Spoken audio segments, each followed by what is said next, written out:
사랑하는 새벽나라 친구들 반갑습니다. 오늘 여러분과 함께 말씀을 나눌 박찬양 전도사입니다. 여러분들은 노래하는 것을 좋아하시나요? 요즘은 TV에서 노래를 경연하는 프로그램들을 많이 찾아볼 수 있는데요.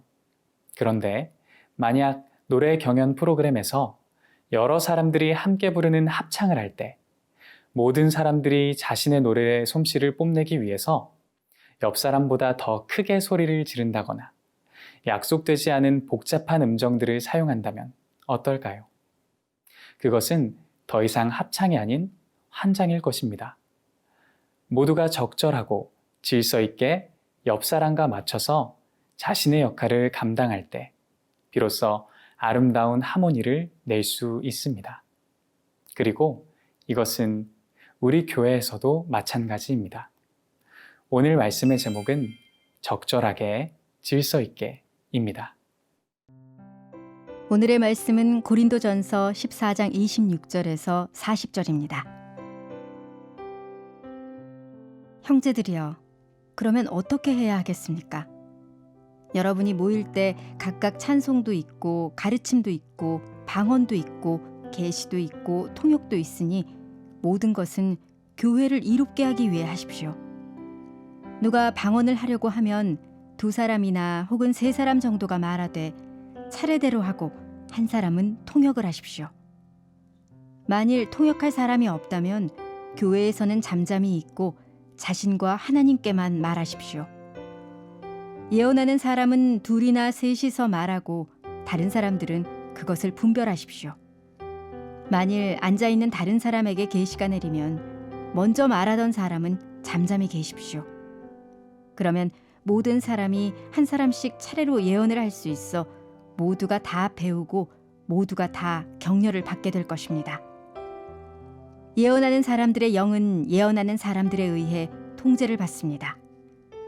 하나님은 무질서의 하나님이 아니라 평화의 하나님이십니다. 성도들의 모든 교회에서 그렇게 하고 있듯이 여자들은 교회에서 잠잠히 계십시오. 여자들에게는 말하는 것이 허락돼 있지 않으니 율법에서도 말하는 것과 같이 여자들은 복종하십시오. 만일 무엇을 알기를 원한다면 집에서 남편에게 물어보십시오. 여자가 교회에서 말하는 것은 부끄러운 일이기 때문입니다. 하나님의 말씀이 여러분에게서 나왔습니까? 또는 여러분에게만 임했습니까? 만일 누구든지 자신을 예언자나 신령한 사람으로 생각한다면 그는 내가 여러분에게 쓰는 것이 주의 명령임을 아십시오. 만일 누구든지 이것을 인정하지 않으면 그도 인정을 받지 못할 것입니다. 그러므로 내 형제들이여, 예언을 간절히 구하며 방언으로 말하는 것을 막지 마십시오. 모든 일을 적절하게 하고 또 질서 있게 하십시오. 오늘 본문에서 바울은 예배 가운데 있는 다양한 요소들이 교회를 이롭게 하기 위하여 적절하고 질서 있게 사용되기를 권면합니다. 그리고 바울은 우리가 고린도전서 14장 전반부에서 나누었던 방언과 예언에 대해 다시 한번 초점을 맞추어서 예배 안에서 이것들을 질서 있게 사용하라고 이야기합니다. 첫 번째는 방언입니다. 누군가 예배 시간에 방언을 사용하려 한다면 2명에서 3명 정도 말할 수가 있는데 순서에 맞게 차례대로 방언을 하며 한 사람은 그것을 통역해 주어야 합니다. 만약 통역을 해줄 사람이 없다면 그 사람은 침묵하고 하나님께만 방언을 올려드려야 합니다. 2번째는 예언입니다. 앞서 바울은 예언의 은사에 대해서 매우 긍정적으로 이야기했었는데요. 하지만 이 예언도 질서 없이 무분별하게 사용이 된다면 교회를 혼란에 빠뜨릴 수 있습니다. 그렇기 때문에 예언을 할 때에도 방언과 마찬가지로 2-3사람이 자신의 차례의 순서대로 이야기해야 합니다. 그리고 다른 사람들은 그것을 분별해야 합니다. 바울이 이처럼 예배의 요소들을 질서 있게 할 것을 권면하는 이유가 있습니다.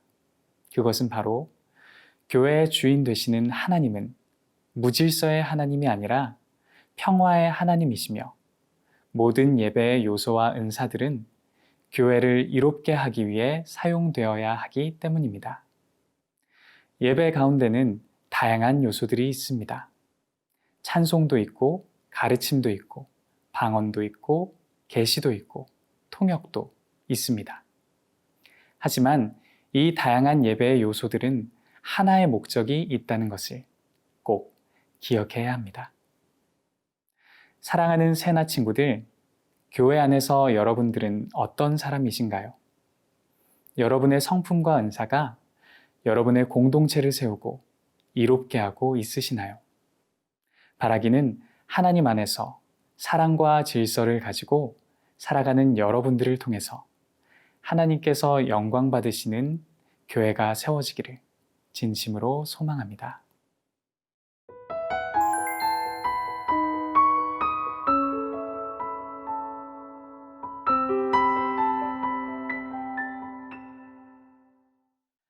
질서 있는 예배를 이야기하던 바울은 갑자기 우리의 고개를 갸우뚱하게 하는 이야기를 합니다. 우리 함께 본문 34절에서 35절 말씀을 읽어보도록 하겠습니다. 여자들은 교회에서 잠잠히 계십시오. 여자들에게는 말하는 것이 허락되어 있지 않으니 율법에서도 말하는 것과 같이 여자들은 복종하십시오. 만일 무엇을 알기를 원한다면 집에서 남편에게 물어보십시오. 여자가 교회에서 말하는 것은 부끄러운 일이기 때문입니다. 앞서 바울은 고린도 교회 사람들에게 사랑을 추구하라고 이야기했습니다. 그런데 갑자기 여자들은 교회에서 잠잠히 하라니. 바울은 사실 엄청 가부장적이었던 것일까요? 아닙니다. 우리가 성경을 읽을 때에 고개를 갸우뚱하게 하는 부분을 만난다면 그 성경이 쓰여졌던 문화적이고 역사적인 상황을 함께 보고 이해해야 합니다. 그래야 그 안에 담겨있는 저자의 진심을 알 수 있기 때문입니다. 그렇다면 이 당시의 상황은 어땠을까요? 이 당시 여성들은 사회적으로 존중받지 못했던 시기입니다. 그런데 교회 안에서 여성들은 복음으로 자유함을 누리고 공동체 안에서 하나됨과 평등함을 경험할 수 있었습니다. 하지만 자신의 자유를 누리기 위해서 공동체의 질서를 깨뜨린다면 그것은 올바른 것이 아니겠죠. 우리는 본문을 통해서 교회 안에 있는 일부 여성들이 예언을 남용하고 무분별하게 발언으로 예배를 방해했다는 것을 알 수 있습니다. 여자들은 교회에서 잠잠히 계십시오. 바울은 여성들을 통제하기 위해서 이렇게 이야기한 것이 아닙니다. 예배와 교회 안의 질서를 바로잡아 교회의 덕을 세우기 위해서 이와 같이 이야기했던 것입니다. 사랑하는 세나 친구들, 공동체 안에서 여러분들은 어떤 사람이신가요?